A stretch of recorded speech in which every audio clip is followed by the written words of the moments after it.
masa-masa yang sulit, keadaan-keadaan yang sulit dalam memutuskan. Tetapi biarlah semuanya boleh bermakna dan melihat menuju pada keadilan sosial, kemakmuran yang merata. Makasih, jamahanmu, lambatanmu biarlah itu terjadi. Kami boleh rasakan. Kami yang ada di berbagai tempat, kami yang ada di berbagai kondisi dan situasi, kami yang ada di berbagai pemikiran, biarlah semuanya boleh disatukan dalam satu fokus, mendengar suara Tuhan. Terpujilah namamu ya Bapa, dalam nama Tuhan Yesus Kristus. Kami berdoa dan mengucap syukur. Semua yang rindu diberkati untuk menjadi berkat. Mari kita katakan, amin. Bu Idri sudah bersama dengan kita bersyukur. Itu waktu saya serahkan pada Ibu Indri Pardede sampai jam 16.30. Saya terus terang ya, saya ngelihat ini, saya udah yang kedua, ketiga kali sama kalian ya. Saya terus terang kalau melihat wanita-wanita dari Women Movement ini luar biasa ya. Ibu-ibunya semangat ya, kayak umur 17 tahun semua, saking semangatnya betul ya. Tapi Tuhan cari wanita seperti itu ya. Wanita di akhir zaman yang Tuhan cari sekarang bukan wanita yang sekedar hanya cantik saja penampilan, bukan hanya sekedar mungkin keren saja, bukan yang bulu matanya panjang 5 km, bukan juga mungkin yang segala-galanya pinter atau apapun, itu fine-fine aja, itu bonus. Tapi yang Tuhan cari adalah wanita yang betul-betul kangen sama Tuhan Yesus, yang sayang sama Tuhan, yang pengen memberikan yang terbaik bagi Tuhan. Itu yang paling Tuhan cari sekarang. Dan saya bisa mendengarkan kebenaran firman Tuhan. Saya sebenarnya harusnya sih saya dengar dari ibu-ibu punya pengalaman ini, karena kalian wanita luar biasa. Tapi kalau sekarang saya boleh nyampaikan, berarti ada sesuatu yang mau kita sampaikan, kita share, oke? Tuhan berkati. Kita masuk yuk, kita masuk dalam Matius ya, Kita temanya ini tentang fokus ya. Apa sih fokus dalam hidup kita? Nah, kita akan koreksi, yang tahu cuma kita dengan Tuhan ya. Kita buka Matius 8 ayat 5 sampai dengan 10 ya. Saya sekarang udah banyak berubah loh sister. Sekarang saya ngomong pelan sekali. Kayak Putri Solo kalah Ibu Ningsi sama saya ya. Benar. Makanya ternyata pengaruh sabatikal tuh banyak loh Ibu Ningsi. Saya sekarang ambil sabatikal sering sekali, hampir seminggu sekali, tiap hari Jumat dan Sabtu. Makanya saya sekarang seperti Putri Solo gitu loh. Biasanya kan seperti orang Batak yang baru berantem gitu ya. Nah sekarang sudah berubah, sudah bertobat ya. Jadi sister ya, kalian juga pokoknya intinya pasti luar biasa. Matius 8 ayat 5 sampai dengan 10 demikian firman Tuhan. Ketika Yesus masuk ke Kapernaum, datanglah seorang perwira mendapatkan dia dan memohon kepadanya, "Tuan, hambaku terbaring di rumah karena sakit lumpuh dan ia sangat menderita." Yesus berkata padanya, "Aku akan datang menyembuhkannya." Ayat 8 sampai 10. Tetapi jawab perwira itu kepadanya, "Tuan, aku tidak layak menerima Tuan di dalam rumahku. Katakan saja sepatah kata, maka hambaku itu akan sembuh. Sebab aku sendiri seorang bawahan, dan di bawahku ada pula prajurit. Jika aku berkata pada salah seorang prajurit pergi, maka ia pergi. Dan kepada seorang lagi datang, maka ia datang. Ataupun kepada hambaku kerjakan ini, maka ia mengerjakan." Ayat 10. Setelah Yesus mendengar hal itu, heranlah ia dan berkata pada mereka yang mengikutinya, "Aku berkata padamu, sesungguhnya iman sebesar ini tidak pernah aku jumpai pada seorang di antara orang Israel." Sister-sisterku yang kekasih, waktu kita dengar ayat ini, waktu Tuhan ngomong seperti ini, apa yang kita rasakan? Kalau saya terus terang, ini berbicara satu hal yang spektakuler. Tuhan angkat jempol kepada perwira Kapernaum ini. Tuhan bilang, "Wow, luar biasa engkau." Pertanyaan, kenapa Tuhan sampai angkat jempol pada perwira ini? Mungkin dia bilang, "Ya iya Bu Indri, kan dia perwira, mungkin dia bintang 1, bintang 2, bintang 3, bintang 4, bintang kejora, bintang film, atau bintang apapun," betul? Atau mungkin kita bilang, "Iya mungkin karena dia orang terkenal Bu Indri," atau mungkin dia orang sukses, orang berhasil. Nah, biasanya dalam dunia ini seseorang jempol pada orang lain pasti karena ada yang hebat dari dia, betul? Mungkin karena dia cantik luar biasa, mungkin karena dia terkenal luar biasa, mungkin karena dia kaya luar biasa, mungkin karena dia pintar luar biasa. Nggak ada yang salah dengan itu. Tapi cara Tuhan mengangkat jempol seorang itu total berbeda. Nggak sama seperti cara dunia. Pertanyaan kalau gitu, kenapa Tuhan angkat jempol pada orang ini? Satu jawabannya, karena perwira Kapernaum ini tahu apa yang namanya arti PELAYANAN, pelayanan. Ini yang membuat Tuhan angkat jempol kepada dia. Dia bukan orang di gereja, dia bukan orang yang ada dalam pastori, dia bukan orang yang tahu kebenaran, tapi dia mengerti apa arti pelayanan yang sesungguhnya. Mungkin kita bilang, Bu Indri, enak aja, saya sudah pelayanan sejuta tahun, Bu Indri. Nanti kita akan lihat, jangan-jangan sampai kita melayani ternyata bukan seperti standar yang Tuhan mau. Karena Tuhan punya standar pelayanan yang Tuhan inginkan. Dan perwira ini, walaupun dia tidak ada dalam gereja 24 jam, tapi dia tahu apa artinya namanya pelayanan. Mungkin nanti kita bilang, apa rupa yang dilakukannya Bu Indri? Nah, nanti kita akan lihat. Karena seringkali kita pikir, kita punya pola pikir seperti ini. Orang yang melayani itu hanya ada di gereja saja. Hanya ada mungkin waktu dia di atas mimbar saja. Hanya mungkin dia terima tamu atau mungkin kasih persembahan. Itu namanya pelayanan. Nanti kita akan lihat. Ternyata pelayanan itu bukan kegiatan, sister. Pelayanan adalah gaya hidup yang Tuhan inginkan dari setiap kita. Kenapa saya berkata begitu? Kita buka Markus 10 ayat 45. Ini pesan daripada Tuhan kepada setiap kita. Kalau engkau dan saya mau membuat Tuhan bangga, kita ikutin apa yang Tuhan inginkan dari kita. Markus 10 ayat 45, karena anak manusia juga datang bukan untuk dilayani, melainkan untuk melayani dan untuk memberikan nyawanya menjadi tebusan bagi banyak orang. Wow, luar biasa. Tuhan datang ke dunia ini ternyata bukan hanya untuk jadi raja di atas segala raja, bukan jadi bos, tapi ternyata datang untuk melayani. Nah ini makanya Tuhan katakan tadi, kenapa Tuhan angkat jempol dengan perwira ini. Dia bukan orang yang ada di gereja 24 jam, tapi ternyata dia tahu arti pelayanan yang Tuhan inginkan.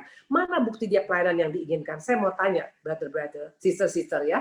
Dia datang waktu itu kepada Tuhan, bukan untuk dirinya sendiri loh. Kenapa saya berani berkata gitu? Dia datang untuk hambanya. Mungkin hambanya ini supirnya, mungkin ini pembantu rumah tangga, mungkin tukang masaknya, mungkin tukang sayur yang istrinya suka jual beli sayur. Intinya ini orang sederhana. Tetapi dia datang untuk hambanya. Nah ini bicara tentang orang yang peduli dengan sesama. Nah ini arti pelayanan yang sesungguhnya. Jadi pelayanan bukan hanya di mimbar, kayak Ibu Indri bawa firman di mimbar. Tapi kalau aku tidak punya hati pelayanan, saya belum melayani seperti maunya Tuhan. Atau mungkin saya pintar khotbah, atau mungkin saya pintar nyanyi, itu boleh-boleh saja. Tapi nggak itu standarnya Tuhan Yesus. Karena Tuhan nggak pernah dikatakan jadi pendeta tuh. Tuhan nggak dibilang jadi gembala sidang. Tuhan nggak pernah dibilang jadi WL. Tapi Yesus jelas dikatakan, aku datang ke dunia ini untuk melayani. Artinya, kalau kita berkata kita sebagai pengikut Yesus, kita sebagai orang yang sayang Tuhan, harusnya melayani menjadi gaya hidup kita yang nempel dengan kita. Jadi kalau kita belum nempel dengan mau melayani, ada yang salah dengan kita ibu-ibu ya. Jadi bukan masalah sekarang harus pintar khotbah. Sekali lagi saya katakan, bukan khotbah, itu khotbah hanya salah satu bagian daripada melayani. Tapi melayani itu adalah lifestyle, adalah gaya hidup. Dan Yesus ke dunia ini datang, dia dengan tujuan satu, untuk melayani. Itu yang membuatnya, makanya dia pribadi yang luar biasa ya. Dan kita lihat sini. Nah, waktu kita tahu ini, makanya kita bisa aminkan Kolose 3:23. Kolose 3:23 dikatakan seperti ini. Apapun juga yang kamu perbuat, perbuatlah dengan segenap hatimu seperti untuk Tuhan dan bukan untuk manusia. Nah, waktu kita punya fokus itu betul, ayat Kolose 3:23 ini bisa kita lakukan. Dan bukti seorang melakukannya segala sesuatu untuk Tuhan, pasti ikutin apa yang Tuhan inginkan, betul? Kalau Tuhan datang ke dunia ini untuk melayani, berarti kita juga mesti melayani. Nah, sekarang saya mau tanya seperti ini, ya. Coba kita lihat. Kita lihat sekarang. Kalau gitu apa buktinya? Apa buktinya bahwa pria pribadi ini melayani, Bu Indri? Kita akan lihat ya. Kita akan lihat nanti ada 5 hal. Pelayanannya daripada perwira ini pelayanan yang luar biasa. Nah mungkin kita bilang, Bu Indri, saya nggak pelayanan. Berarti kalau nggak pelayanan sekarang di gereja, berarti saya salah. Sister-sister yang kekasih, melayani itu dimulai dari mana sebenarnya? Dari Yerusalem. Sering kali kita pikir pelayanan itu dimulai dari ujung bumi. Makanya jangan suka putar balikan fakta. Jangan suka putar balikan firman Tuhan. Firman Tuhan mengatakan begini, maka aku memberikan padamu kuasa. Di Kisah Rasul 1 ayat 8. Maka engkau akan berkuasa Roh Kudus turun atas engkau akan menjadi saksiku. Dari mana, sister-sister? Dari Yerusalem, Yudea, Samaria, sampai ke ujung bumi. Nah, sering kali orang terbalik. Ujung buminya luar biasa, tapi keluarganya berantakan. Makanya kalau engkau masih bermasalah dengan keluarga, please, jangan katakan, ya mungkin memang nggak begitu memang modelnya. Nggak seperti itu. Tuhan mau kita menjadi berkat dalam keluarga kita dulu. Karena bagaimana kau jadi berkat di ujung bumi, kau di keluarga sendiri kita nggak jadi berkat. Mungkin kau bilang, bagaimana kalau keluarga saya belum bertobat, Bu Indri? Kalau keluarga belum bertobat, itu bukan berarti kita yang nggak bertobat. Tapi jangan sampai kita nggak bertobat, tapi kita sampai ke ujung bumi. Tidak akan mendapatkan hasil apa-apa. Nah, kita akan lihat nanti. Yang pertama tadi adalah perwira ini Dia punya fokus yang luar biasa. Fokus hidupnya adalah untuk memuliakan Tuhan. Dan dia melayani. Dan Tuhan bangga dengan dia. Tuhan katakan, yes! Engkau tahu apa namanya artinya pelayanan. Pertanyaan sekarang, bagaimana dengan pelayanan kita? Termasuk pelayanan Ibu Indri. Apakah kita betul-betul melayani membuat Tuhan bangga? Karena hanya ada dua gendangnya, sister-sister. Apakah Tuhan bangga atau Tuhan bilang, ampiun, ya? Nah, mungkin kita pikir, I am okay, saya sudah pelayanan Bu Indri. Nah, tapi ternyata Tuhan bilang belum seperti yang aku mau. Nah, kita akan lihat nanti. Ada 5 ciri khas daripada pribadi yang melayani seperti maunya Tuhan. Dan pelayanan kita, sekali lagi saya katakan, pertama adalah apa? Yerusalem. Sister-sister, nanti kita akan koreksi. Kita akan lihat dari 5 hal ini. Karena iblis nggak akan diam. Dia pakai nanti ada 5 virus yang paling berbahaya yang mengalahkan corona loh. Virus corona ini nggak ada apa-apanya. Tapi virus yang 5 yang dibawa iblis ini membuat makanya kita kenapa nggak bisa melayani seperti maunya Tuhan. Dan iblis suka sekali kalau perempuan memang kesannya melayani, tapi sebenarnya nggak standar Tuhan. Makanya nggak heran nggak dapat bonus apa-apa dalam hidup ini. Waktu kita melayani Tuhan, kalau kita membuat Tuhan bangga, itu beda loh sister-sister. Bayangkan kalau suami kita bangga, paling kita mungkin diajak makan ke restoran kan. Besok-besok mungkin nggak diajak lagi. Tapi kalau Tuhan bangga dengan kita, ini nggak main-main. Nah, kita akan belajar dari perwira ini. Apa sih yang membuat Tuhan bangga dengan dia? Kita mau tahu. Apa sih yang membuat fokusnya benar di mata Tuhan? Matius 8 ayat 5. 5 hal yang dipunya perwira ini, dan 5 hal ini yang paling ketakutannya iblis. Iblis nggak mau kita punya 5 hal ini. Makanya waktu kita masih ada dalam hal yang membuat kita tidak bisa melayani Tuhan, minta sama Tuhan hari ini supaya kita bisa punya 5 hal yang dimiliki oleh perwira Kapernaum. Yang pertama Matius 8 ayat 5. Ketika Yesus masuk ke Kapernaum, datanglah seorang perwira mendapatkan dia dan memohon kepadanya. Sister, saya mau tanya, ini perwira loh. Perwira itu bintang 1, bintang 2, bintang 3, bintang 4. Dia bukan kopral, dia bukan sersan. Kira-kira kalau kita pernah ketemu teman-teman kita yang perwira, mungkin dia brigjen, atau maijen, atau letjen, atau mungkin jenderal, kira-kira mereka tuh biasanya karakternya memohon atau memerintah. Biasanya pasti perintah, betul? Prajurit, siap komandan. Begitu, betul ya? Nah, tapi ini dikatakan perwira ini datang kepada Tuhan, bukan perintah Tuhan, bukan merintah-merintah Tuhan, tapi dia datang memohon. Ini bicara tentang yang pertama, kalau kita mau melayani seperti standar Tuhan, suka tidak suka, harus punya kerendahan hati, tahu diri. Kalau engkau masih belum tahu diri, kalau kita masih belum rendah hati, nggak bisa kita melayani seperti standarnya Tuhan. Karena Tuhan bukan cari orang yang pintar khotbah, Tuhan bukan cari orang yang pintar sekarang nyanyi, Tuhan mencari orang yang punya kerendahan hati. Perwira ini rendah hati, datang pada Tuhan dengan memohon. Tapi seringkali kadang-kadang kita datang pada Tuhan dengan marah-marah. Kita bilang, Tuhan kalau Tuhan nggak ubah suami saya, Tuhan kalau Tuhan nggak pulihkan ekonomi saya, Tuhan kalau suami saya sampai PHK, nggak mau ikut Tuhan. Emang gue pikirin, kata Tuhan seperti itu. Dan sering kali kita datang pada Tuhan bukan memohon, tapi ngancam. Seperti siapa? Istrinya siapa? Seperti Rahel. Rahel bilang apa kepada suaminya? Pokoknya kalau gua nggak punya anak, gua pengen mati, katanya begitu. Kenapa? Karena dia nggak mau kalah dengan Lea. Lea kakaknya punya anak, dia nggak punya anak. Padahal kalau dipikir-pikir kurang apa sih Tuhan sama Rahel? Seorang suami yang sangat sayang dengan Rahel. 14 tahun dia kerja hanya untuk mendapatkan seorang istri bernama Rahel. Padahal siapa yang nggak tahu Yakub, cucu daripada orang yang kaya raya, bisa nggak dia cari sekarang ratu dunia? Sangat bisa. Dia bisa pakai, dia bisa jadikan istri siapa saja perempuan. Tapi karena cintanya kepada Rahel, dia bekerja 14 tahun. Tapi seorang Rahel baru aja dapat goncangan, nggak bisa mengandung, nggak bisa hamil, langsung main mencak-mencak sama Tuhan, marah sama Tuhan. Dia bilang, pokoknya kalau gue nggak punya anak, gue pengen mati. Nah, ini bukan orang yang rendah hati. Seorang yang mau melayani Tuhan tuh harus rendah hati. Nah, kita akan lihat nanti ya. Yesus adalah karakter yang rendah hati. Kalau kita mau belajar rendah hati, jangan belajar dari pendeta. Gak jadi jaminan. Belajar sama Tuhan Yesus. Tuhan Yesus adalah pribadi yang rendah hati. Mana buktinya Tuhan rendah hati? Nah, kalau kita mau melayani rendah hati, kita harus belajar dari Tuhan Yesus. Coba kita buka ya. Kita buka sekarang di sini ada Yohanes ya. Coba kita buka. Jadi katakan di sini dalam kita buka sebentar, dalam Yohanes 13 ayat 4 sampai dengan 5, bukti daripada kerendahan hati Tuhan. Kalau engkau dan saya mau melayani, kita butuh kerendahan hati, maka minta sama Tuhan di masa corona ini, Tuhan berikan aku kerendahan hatimu Tuhan, aku mau rendah hati Tuhan. Hanya itu yang bisa membuat Tuhan bangga kepada kita. Yohanes 13 ayat 4 sampai dengan 5, lalu bangunlah Yesus dan menanggalkan jubahnya. Ia mengambil sehelai kain lenan dan mengikatnya pada pinggangnya. Kemudian ia menuangkan air ke dalam sebuah basi dan mulai membasuh kaki murid-muridnya, lalu menyekanya dengan kain yang terikat dengan pinggangnya. Ayat ke-14, jadi jikalau aku membasuh kakimu, aku yang adalah Tuhan dan gurumu, maka kamu pun wajib saling membasuh kaki. Sister, Bagaimana sekarang? Ini bukan pelayanan yang hebat loh ini. Ini pelayanan pembasuh kaki loh, sister-sister. Saya mau tanya, kakinya orang Israel bau nggak? Pasti bau. Kenapa bilang? Karena mereka itu pasti pakai sendal terbuka. Dan mungkin mereka bisa injek binatang, kotoran unta, atau kotoran mungkin kambing, atau kotoran domba, betul? Berarti mungkin nggak sangat bau, sangat. Tapi yang luar biasa, Tuhan bisa mencuci kaki murid-murid. Pertanyaan kok bisa? Simple. Waktu dia buka jubah anak Allahnya.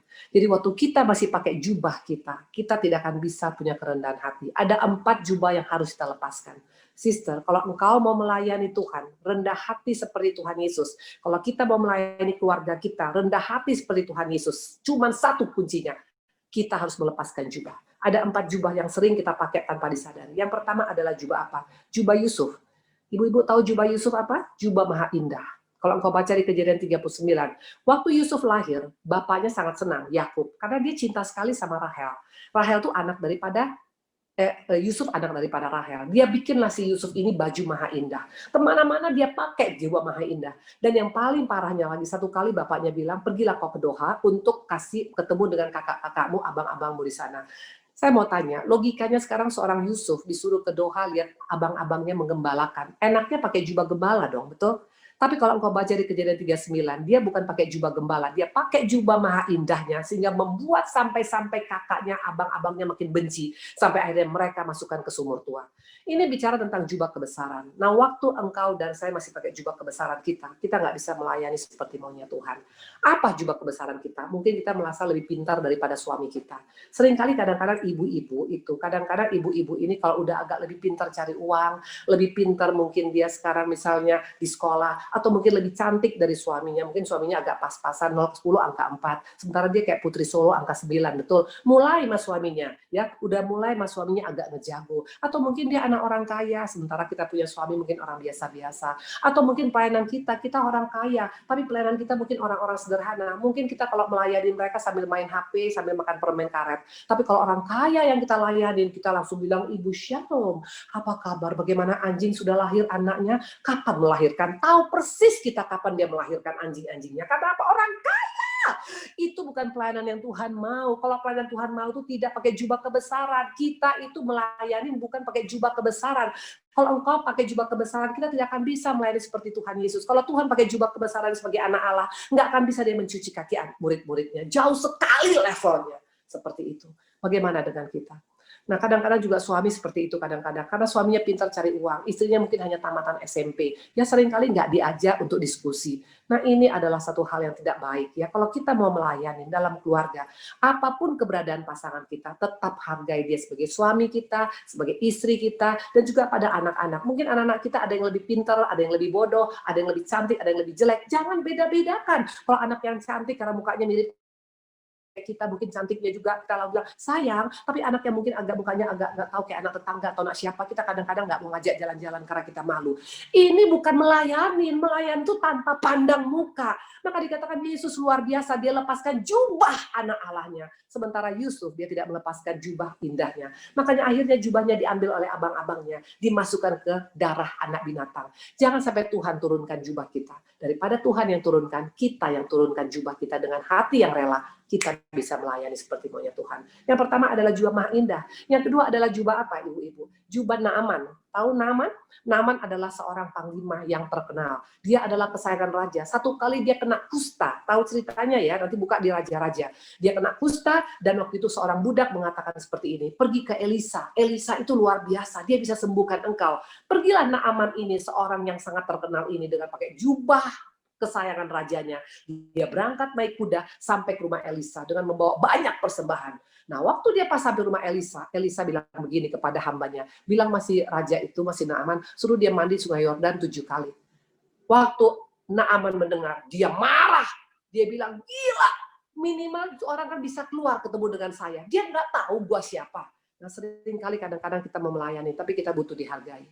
Kalau nggak dihargai, saya marah. Mungkin kita sudah melayani pasangan kita, suami kita, tapi sepertinya Bu, tapi dia nggak nganggap saya. Udah saya bikin makanan capek, boro-boro, ngomongin pun nggak, Bu. Nah, kita mulai marah, kita merasa nggak dihargai. Tuhan Yesus nggak dihargai, sister. Bahkan di Nazaret dia ditolak. Dibilang, ini kan anak tukang kayu. Kalau Tuhan langsung misalnya sekarang tersinggung, marah, Nggak bisa Tuhan melayani seperti maunya Bapa di surga. Tapi dia it's okay. Kalian nggak terima aku, it's okay. Tuhan kurang apa baiknya pelayanan, tapi yang nolak dia pun banyak sekali. Jadi kalau kita berharap kita pelayanan orang harus membalas kebaikan kita, itu berarti kita belum siap melayani. Orang yang rendah hati nggak butuh balasan, karena balasan kita daripada Tuhan, sister-sister. Seperti itu, amin. Ya, nah seringkali kadang-kadang kita seperti itu. Nah hamba-hamba Tuhan juga saya pernah waktu itu tahu ada hamba Tuhan tuh marah besar. Kenapa bilang waktu di flyer dibikin rupanya namanya salah Ibu Ningsi, M-nya jadi L, dia marah-marah dan rupanya lupa dibikin dia punya titel. Ada dokter, insinyur, profesor atau apapun. Pertanyaan, nanti di surga nggak ditanya tuh titel kita apa sister-sister. Ya bukan gara-gara bertitel kita bisa masuk surga, tapi hati kita yang Tuhan lihat. Halo, bukan titel kita. Nah waktu engkau tersinggung sekali, saya pernah pelayanan waktu itu. Jadi saya waktu pelayanan, saya diundang oleh satu gereja, saya datang. Tapi saya datang agak telat. Nah, rupanya saya tidak tahu gereja itu ada pertukaran. Bagian penjadwalan sudah pindah keluar dari gereja, datang orang baru. Nah, orang baru itu mungkin nggak punya jadwal hamba Tuhan untuk minggu depannya. Nah, saya nggak tahu, saya datang. Waktu saya datang, saya udah melihat, karena saya terlambat 5 menit, saya lihat ada orang duduk di depan, pakai jas juga, pegang Alkitab. Saya udah mulai agak curiga loh. Kok ini sepertinya ada hamba Tuhan, tapi saya pikir it's okay. Saya datang, mereka kaget, mereka bilang loh Bu Indri, aduh Bu Indri, sorry, kenapa? Iya, itu kita soalnya yang atur jadwal sudah keluar, nggak bilang-bilang jadwal untuk minggu depan siapa, kami nggak tahu Ibu, kami udah undang hamba Tuhan yang lain. Dia bilang. Terus saya bilang, ya udah nggak apa-apa, saya bilang, Bu gini aja, katanya kami sudah berdoa tadi. Terus saya bilang tuh, gini aja, biar adil, karena Ibu ada, Bapak itu ada. Gimana kalau setengah-setengah, Bapak itu setengah jam, Ibu setengah jam. Saya bilang, ya nggak mungkin lah, nggak apa-apa. Berarti Tuhan suruh saya sekarang duduk, karena kenapa saya Tuhan izinkan terlambat, dan saya sangat diberkati dengan berkat daripada Bapak itu. Nah seringkali kadang-kadang kita pelayanan, kita butuh dihargai. Waktu engkau masih butuh dihargai oleh suami, oleh ipar. Kadang-kadang mertua kita udah baik, tapi mertua nggak hargai. Karena apa? Mungkin ekonomi kita lebih biasa dibanding dengan ipar kita yang satu lagi. Nah waktu engkau marah, waktu engkau kecewa, engkau bilang, lain kali gue nggak mau ke tempat mertua. Itu berarti kita belum melayanin, sister. Ada kalanya kita sudah baik, tapi orang nggak membalas dengan kebaikan. It's okay. Orang yang rendah hati, dia melepaskan jubah penghargaannya. Naaman awalnya dia marah, tapi seorang budak bilang, udahlah Bapak, mendingan udah cemplung aja lah, biar engkau sembuh. Kan hanya suruh cemplung. Akhirnya Naaman cemplung. Dia nggak marah lagi, akhirnya dia sembuh. Nah seringkali membuat kehidupan kita nggak mengalami pemulihan. Kenapa? Karena jubah yang dihargai ini masih kita mau pakai. Makanya kita akhirnya, enggak lah, saya nggak mau ikut lagi ke Women Movement. Karena Ibu Ningsi nggak pernah tegur saya, nggak pernah kirim saya makanan. Sis Ningsi terima kasih untuk dikirim aku makanannya. Nah saya pada kurang apa sih sama Sis Ningsi? Udah 100 tahun saya ikut dia. Tapi lupa waktu ulang tahun saya, mulai ngambek. Yang rugi kita. Ada kalanya kita sudah baik sama orang, kita sudah ingat orang, kita sudah perhatikan orang. Orang itu nggak perhatikan kita, so what gitu loh. Jangan jadi Naaman yang sebelum bertobat. Bayangkan kalau dia waktu itu tersinggung dan tidak mau cemplung di Yordan, dia kusta dan matinya sangat menyedihkan. Tapi akhirnya dia sadar, dia mau cemplung dan dia tidak tersinggung dan dia sembuh sempurna. Yang kedua adalah jubah apa tadi? Jubah Naaman. Yang ketiga adalah jubah apa? Ketiga adalah jubah Bartimeus. Tahu jubah Bartimeus? Itu adalah seorang pengemis. Waktu dia pengemis buta datang kepada Tuhan, dia panggil sama Tuhan, sini Bartimeus, ya. Dia datang dan dikatakan dia tanggalkan jubahnya. Bartimeus ini adalah jubah yang suka mengasihani diri sendiri. Waktu kita mengasihi diri sendiri, mentang-mentang aku miskin, mentang-mentang aku bodoh, mentang-mentang aku janda, kita tidak akan bisa melayani seperti maunya Tuhan. Ada kalanya memang orang sepertinya sangat-sangat tidak melihat kita. Please lah, ingat kita ini kejadian kita dahsyat. Kita dijadikan Tuhan spesial. Kita biji mata Tuhan. Makanya gambar diri kita mesti jelas, sister-sister. Ya, dulu gambar diri saya salah. Dulu saya merasa orang yang paling menderita, orang yang paling sial dibanding keluarga besar saya. Kenapa bilang? Karena waktu suami saya masuk penjara, karena waktu itu saya juga dalam keadaan pindah ke Bandung, waktu hotel kami dibakar di Aceh, kami nggak punya apa-apa. Saya pernah tinggal di tipe rumah 21, saya pernah bilang sama klien, saya hanya bayar itu 1 tahun 5 juta, 400.000 sebulan. Berarti sangat-sangat ekonomi saya dengan kakak saya perbandingan jauh. Jadi saya minder. Asal setiap perkumpulan ketemu dengan keluarga, kami selalu memisahkan diri. Nah, Tuhan nggak suruh kita misahkan diri, tapi kita yang misahkan diri, akhirnya kan rugi sendiri. Nah, setiap saya ke Medan, saya masih ingat, saya sengaja bawa baju satu, Ibu Ningsi. Tahu kenapa? Supaya nanti kakak saya nanyain, 3 hari di Medan kok bajumu ini lagi? Saya sengaja. Saya bilang, ya habis gimana ya? Ya memang gitulah. Nah, akhirnya mereka bilang, nah, ini wah, beli baju kau. Tuhan bilang apa sama saya? Hey, waktu engkau pakai jubah pengemis, tidak Yes, Tuhan karena engkau pakai jubah pengemis, saya tidak akan pernah bisa membuat engkau menjadi pribadi yang luar biasa. Di sana saya minta ampun sama Tuhan. Di sana saya bilang, Tuhan ampuni, aku permalukan engkau Bapa. Jangan kita berharap pada manusia, berharaplah pada Tuhan. Karena Tuhan itu Allah yang tidak pernah mempermalukan. Manusia kalau nolong kita, itu akan diungkit sampai kapan-kapan. Tapi kalau Tuhan nolong kita, itu nggak pernah diungkit sampai kapanpun. Maka saya bersyukur, waktu saya dalam keadaan diproses Tuhan, tidak ada satupun keluarga saya yang nolong. Makanya waktu anak saya selesai, 2 dokter ya, anak saya 2 dokter spesialis ya, tidak ada satupun yang bisa bilang, karena gua tuh anak si Indri berhasil. Coba kalau dulu saya pinjam-pinjam sama mereka, minta-minta, mohon-mohon sama mereka, mungkin beda ceritanya hari ini. Tapi sekarang saya bisa bilang, Allahku luar biasa. Karena terus terang, waktu kita tidak membuat Tuhan malu, dengan kita mengemis ke kanan, kiri, depan, belakang, dengan kita tidak pakai jubah pengemis, Tuhan akan perhitungkan, itu luar biasa. Jadi yang pertama adalah jubah merasa diri benar. Merasa diri lebih hebat. Jubah, siapa tadi? Jubah siapa tadi? Jubah. Yes. Pertama tadi adalah Yusuf. Ya, itu tadi yang itu yang ada jubah Yusuf, jubah indah, please ya. Jangan pakai gap dalam melayanin. Kalau engkau melayanin orang-orang sederhana sekalipun, layanilah dengan hati yang tulus. Waktu kita layanin hati yang tulus, kita bukan melayani dia loh, kita melayani Tuhan loh. Karena Tuhan katakan waktu engkau melayani orang yang paling hina, engkau lakukan untuk aku, kata Tuhan. Makanya jangan pikir kita melayani orang-orang miskin berarti untuk orang miskin, bukan, untuk Tuhan. Dan upah Tuhan tuh nggak pernah cek kosong, sister. Itu yang terbaik. Damai sejahtera, sukacita, belas kasihan akan kita dapat, segala luar biasa. Nah, pelayanan saya di Medan, namanya SSM Medan, Sungai Sukacita Medan. Ibu-ibu nanti kapan-kapan ke Medan, ayo kalau ada corona, kita sama-sama. Kalian boleh kenalan dengan pelayanan saya. Semua istri tukang sayur, semuanya istri pemulung, semuanya istri tukang becak, sangat-sangat sederhana. Tapi aku sangat bahagia dengan mereka. Kita kalau datang saya ke Medan, kami nginep di kamar, di hotel, itu semua ada 8 orang. Kita tidur berjajar tuh kayak ikan pepes semuanya. Dan kita ketawa-ketawa, kita menyembah Tuhan, kita memuji Tuhan. Kalau soal iman mereka masih kalah dengan saya. Saya punya iman masih jauh di bawah mereka. Iman mereka luar biasa. Mana saya buktinya iman mereka luar biasa? Dengan keadaan ekonomi pas-pasan, tapi nggak pernah muka cembetut. Seringkali kita udah hidup, kita udah enak, muka masih kuda Nil. Coba saya lihat muka tempat ini. Yang kuda Nil, coba saya lihat muka-mukanya. Ya.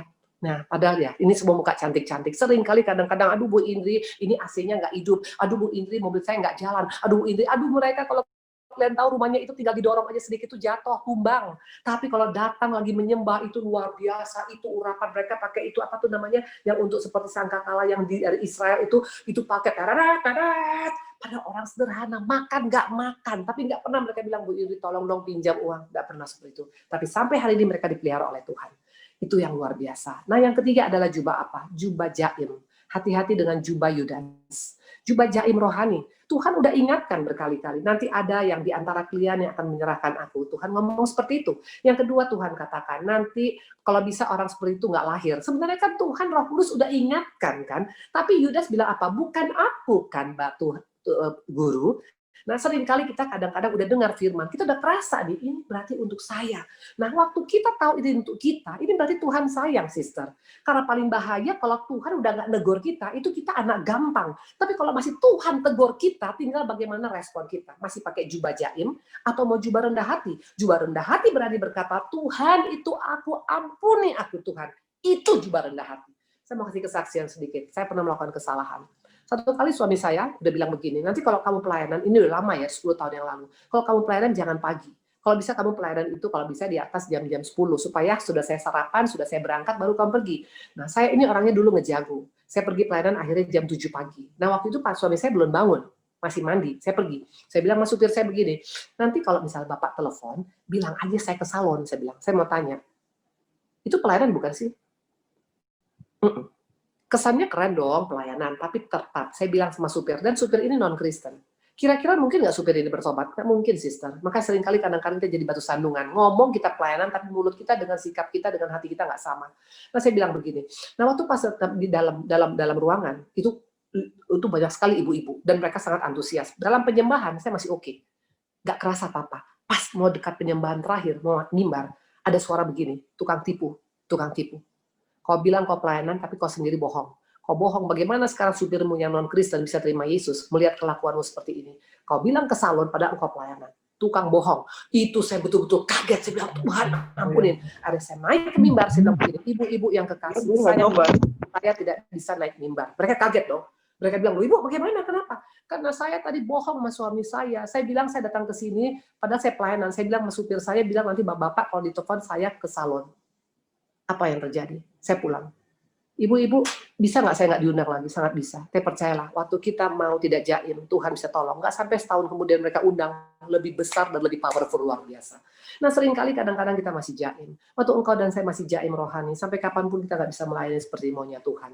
Tadi katakan ada 4 jubah tadi. Pertama jubah jaim, kedua jubah butuh dihargai, ketiga jubah apa tadi? Ketiga jubah merasa diri lebih baik daripada orang lain, ya, ada merasa diri lebih hebat, lebih baik, lebih pintar, lebih kudus, lebih segala macam. Ibu-ibu, pesan dari saya, kalau engkau mau menangkan keluargamu, menangkan anakmu, atau menangkan suamimu, jangan coba-coba pakai firman. Dengar, firman Tuhan mengatakan ini, makanya kau mesti bertobat. Nggak berubah tuh laki. Tapi kalau kita jubah rendah hati, ya kita jubah rendah hati, kita pakai rendah hati, nggak usah pakai khotbah pun suami kita bisa diubahkan Tuhan. Sering kali kadang-kadang istri-istri yang sudah pelayanan, yang lebih banyak tahu firman, kadang-kadang lebih ngejago, ya, nggak akan bisa pasangan kita berubah, percayalah. Nah, yang pertama tadi adalah apa tadi? Kerendahan hati. Nah, yang kedua kita lihat sekarang, ya.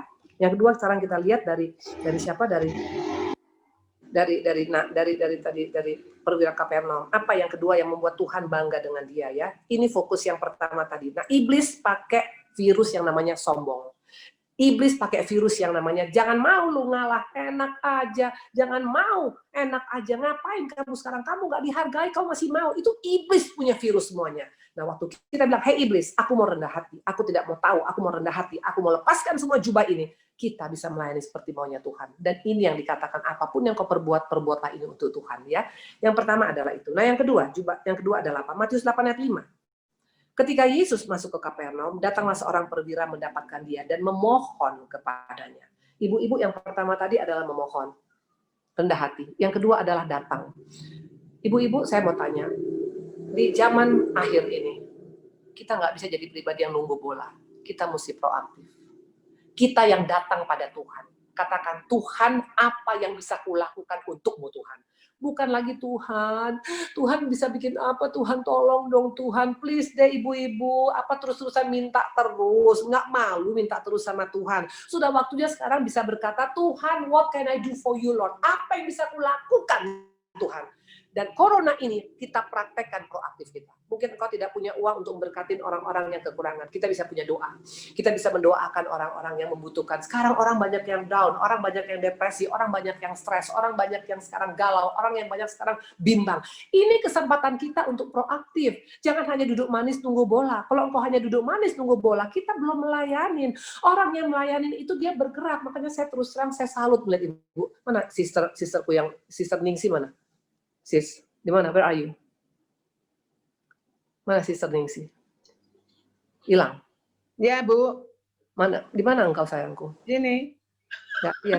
Nah, dalam sister-sisterku yang luar biasa, saya tidak mengkultuskan Ibu Ningsi, tapi kalau saya lihat dia proaktif luar biasa. Dia bisa sekarang, Tuhan, apa yang mesti kulakukan? Karena wanita itu banyak punya talent, banyak punya kelebihan. Nggak harus uang untuk bisa melayani Tuhan, nggak usah uang untuk kita bisa proaktif. Kita punya hati aja dengan engkau doakan. Ini kesempatan kita untuk kita praktekkan menjadi pendoa syafaat. Sister, wanita tuh ngomong 24.000 kata sehari. Kalau engkau tidak ngomong 24.000 kata sehari, nanti kita bisa stres. Maka daripada engkau stres, kenapa nggak pakai untuk doa?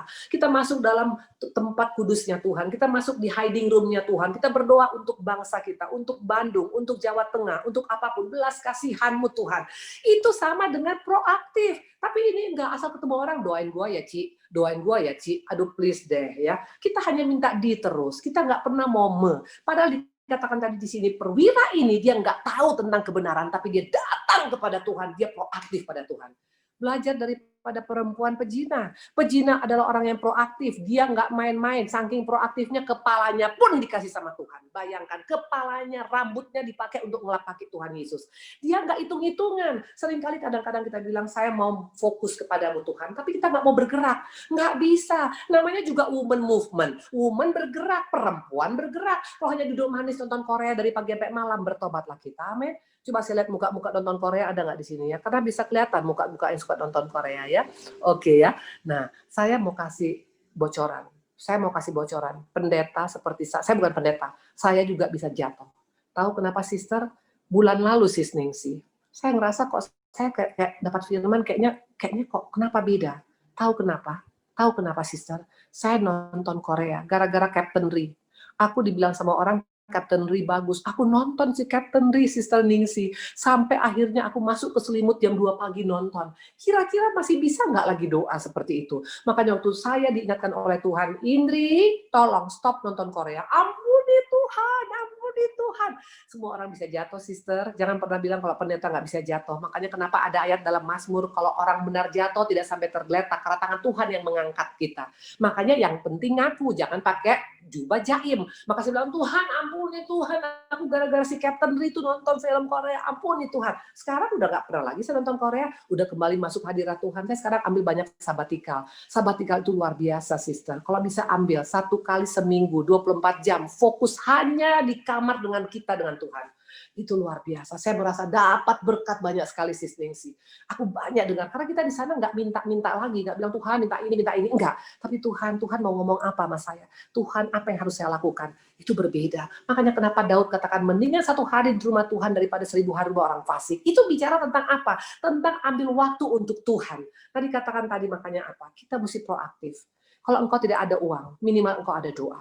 Kalau engkau tidak ada doa, minimal engkau bisa pakai WhatsApp. Kirim firman. Ya bisa kirim firman, kirim video yang menguatkan. Karena sekarang banyak orang lagi down. Please, ayo do something. Perwira ini dia datang pada Tuhan. Dia proaktif. Tapi banyak wanita Kristen hanya cuma jadi laut mati. Tiap hari kita dengar pengajaran. Sister, saya nggak bilang nggak ada yang salah dengan pengajaran. Tapi sudah engkau dapat pengajaran, praktekkan dong itu. Bukan hanya cuma, ayo apalagi nanti kita belajar. Tiap hari belajar, Senin, Selasa, Rabu, Kamis, Jumat, Sabtu, Minggu belajar. Tapi prakteknya kapan? Nah prakteknya di mana? Sama keluarga kita. Apa yang kita dapat tuh harus kita keluarkan, baru nggak jadi laut mati. Kalau nggak nanti kita ngambang semua nanti seperti di Israel.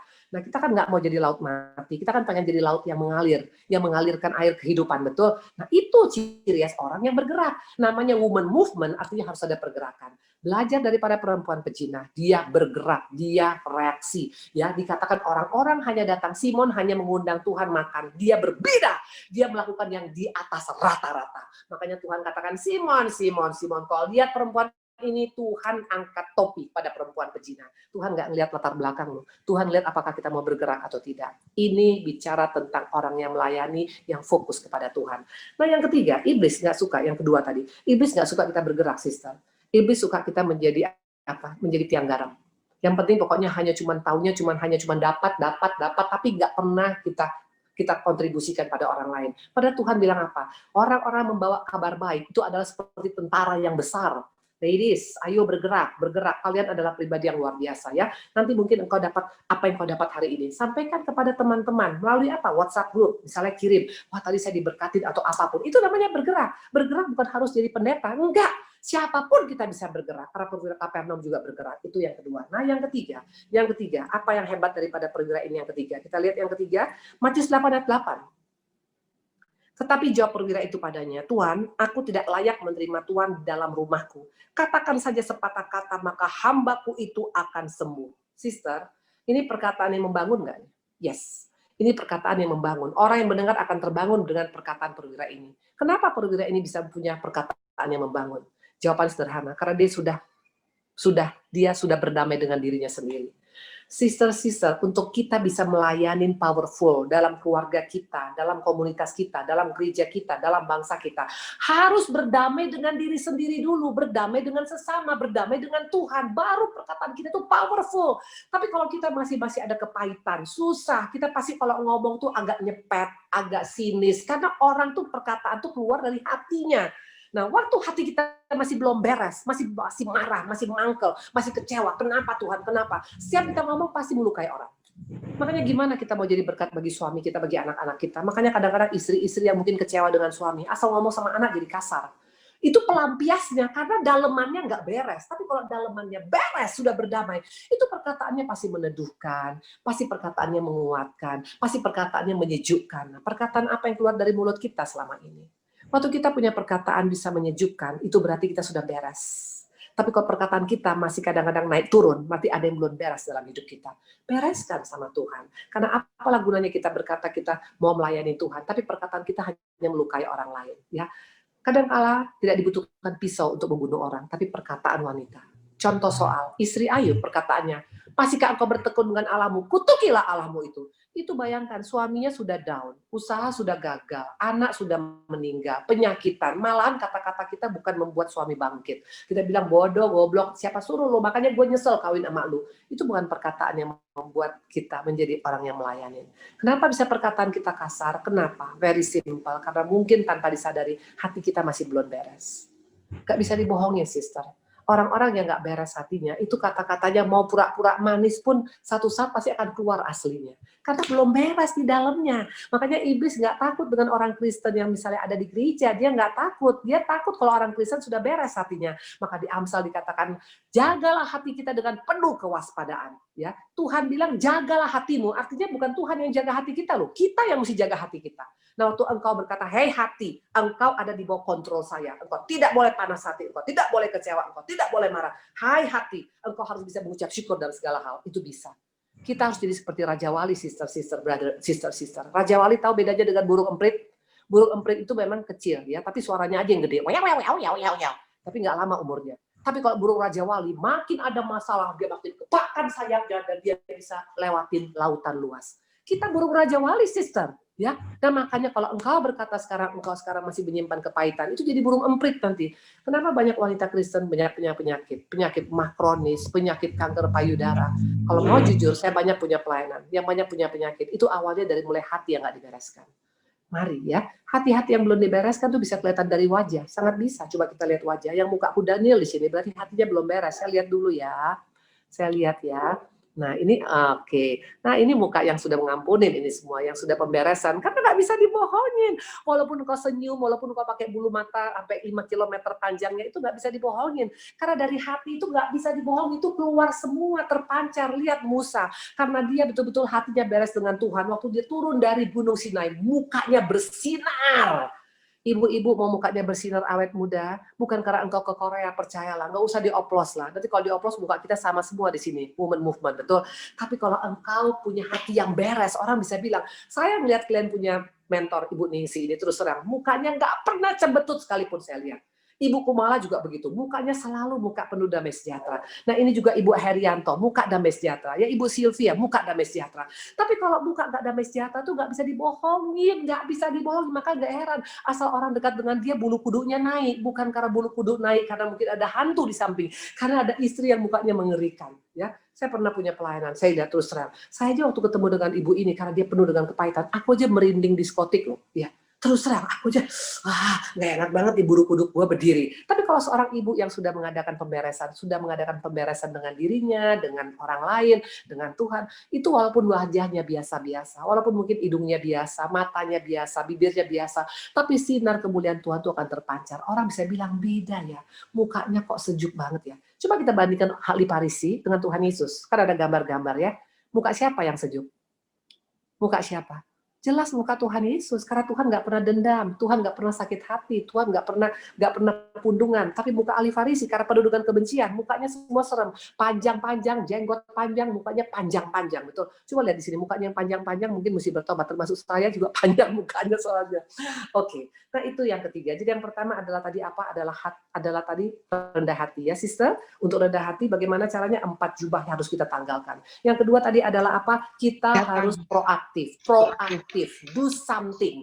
Doa kita sekarang begini, Tuhan, apa yang bisa kulakukan untukmu Tuhan? Minta sama Tuhan. Tuhan yang tuntun kita. Ya kalau Tuhan bilang, ke sana kamu.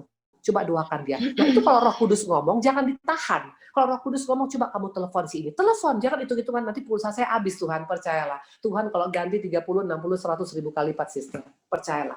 Nah yang ketiga tadi adalah apa? Tadi dikatakan, dia sudah berdamai dengan diri. Makanya perkataannya selalu positif. Nah yang keempat, coba kita lihat. Ini yang keempat. Matius 8 ayat 9. Sebab aku sendiri seorang bawahan. Ini kata perwira Kapernaum. Dan di bawahku ada pula prajurit. Jika aku berkata pada salah seorang prajurit, pergi, maka ia pergi. Dan pada seorang datang, maka ia datang. Atau pada hambaku, kerjakan ini, maka ia mengerjakan. Ini bicara tentang pribadi yang punya iman luar biasa. Seorang yang mau melayani, itu harus pakai iman, jangan pakai logika. Kalau engkau mau melayani suamimu, pakai imanmu. Bahwa yang dipersatukan oleh Tuhan nggak dipisahkan oleh siapapun. Waktu engkau melayani keluargamu, bahwa satu orang sungguh-sungguh seisi rumah selamat, baru kita bisa melayani. Tapi kalau kita pakai logika, sampai kapan Bu Indri? Sudah lama banget Bu Indri, udah capek, udah bosen. Nah, itu berarti nggak pakai iman. Kalau pakai iman itu seperti yang dilakukan oleh Yesus. Waktu murid-murid mendengar Lazarus itu sudah mati, tapi Yesus bilang apa? Dia nggak mati. Melalui nanti apa yang dialaminya nama Tuhan dipermuliakannya. Beda. Kita boleh melihat masalah sekarang. Kita bisa melihat corona sekarang. Tapi orang yang pakai iman melihat corona. Di balik ini ada rencana Tuhan yang besar. Tapi orang nggak pakai iman, di balik corona ini hidup hancur total. Mau pilih yang mana, sister? Makanya bagaimana cara untuk memperkuat iman kita? Very simple. Banyak baca firman Tuhan. Banyak renungkan firman Tuhan. Lakukan firman Tuhan. Kalau hanya baca saja, saya mau tanya, iblis baca firman nggak? Sangat baca, sister. Waktu Tuhan dicobai di 40 hari 40 malam, dia bilang ada tertulis. Ada tertulis. Iblis baca Alkitab, sister. Iblis baca Alkitab. Soal hafal, iblis hafal. Dia bilang nanti kalau engkau jatuhkan dirimu, malaikat akan menatang engkau. Itu ada ayatnya di Mazmur 91. Dia baca Mazmur 91. Makanya kalau hanya cuma baca, hanya renungkan, hanya cuma hafal, hanya cuma deklarasikan, iblis deklarasikan. Waktu orang Garasa, gila di Garasa, Tuhan datang turun dari perahu. Dia bilang apa? Hai Yesus, anak Allah yang maha tinggi, jangan siksa aku sebelum waktunya. Dia deklarasikan. Jadi bedanya apa kita dengan iblis, sister? Bedanya adalah kita melakukan. Iblis nggak melakukan. Waktu engkau melakukan, iman kita bertumbuh. Jadi kalau iman tuh hanya sekedar baca, nggak akan tumbuh. Tapi waktu kita praktekkan, itu akan makin bertumbuh. Karena kita lihat, wow, kok bisa ya aku seperti ini? Misalnya mengampunin. Engkau mengampunin orang yang melukai.